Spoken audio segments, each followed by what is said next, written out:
Chapter 2 Dr. Alan Grant. Grrr, ah, the small boy shouted loudly. The little ankylosaurus in his hand hit another dinosaur on the head. 3-year-old Charlie played with his dinosaurs. Dr. Alan Grant sat down next to him and watched happily. Ellie sat and looked at them and smiled. You know, Charlie, those two dinosaurs didn't fight, Alan said. They didn't eat meat. He took away 2 dinosaurs from the ground. But these 2... A car stopped outside the window. Outside the house, I mean. Alan looked up. That's Mark, Ellie said. She turned and called. Mark were in the backyard.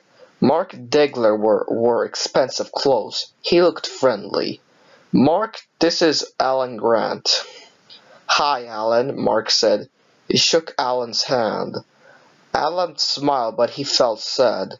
This wasn't his family. He wasn't with Ellie now. After dinner, Ellie walked with Alan to his car. He didn't talk so much, he said. Is there a problem? People don't give me any money for work now, Alan said. Before Jurassic Park was famous, it was easier. Now they're not interested in bones. They all want to see a live dinosaur. I know, Ellie said. I found some raptor bones at my new site, Alan told her. Raptors were very intelligent dinosaurs. I think they could talk. You mean those sounds, Ellie said. Yes, I remember them, but I won't, because there's no more money. The work will have to stop. He opened the car door. Times change, Alan, Ellie said, but you're the best.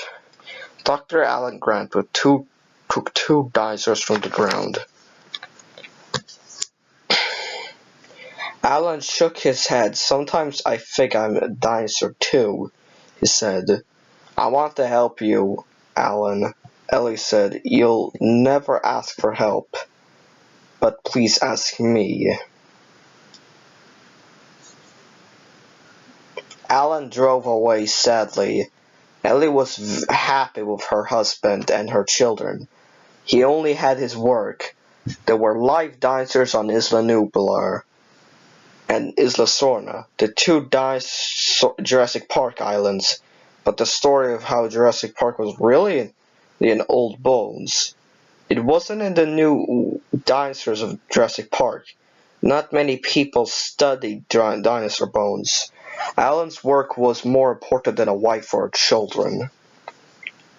The next morning, Alan arrived back at the site near Fort Peck.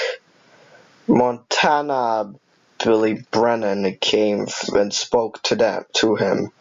Dr. Grant, Billy said, how was your trip? Did you get any money? No, Alan said. In 4 weeks, we'll have to stop work. Maybe, Billy said, but there are some people here. Please talk to them.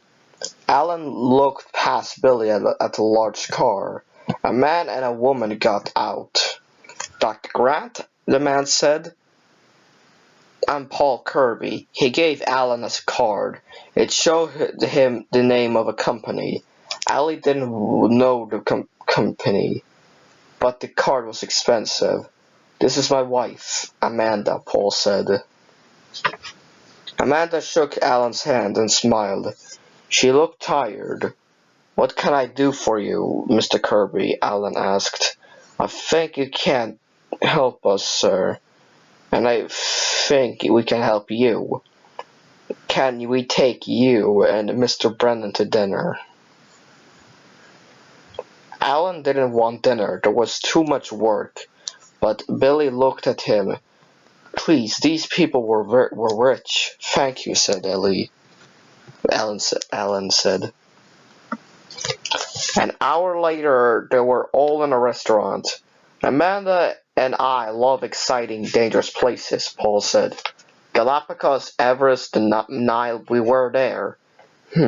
Alan said. He wasn't really interested. So we'd like to fly over Isla Sorna. Will you and Mr. Brennan come with us and tell us about the dinosaurs? I'm sorry, Alan said. I never want to go near that place again. I can pay you for a lot of money, Dr. Grant. Paul said. Billy looked at Alan. His eyes said, don't say no. How much do you want? Paul said. Tell me. Alan looked away. Isla Sorna was very dangerous, but he had to have money. With money, he could find more bones and learn more about them. We have to go with them, Alan thought.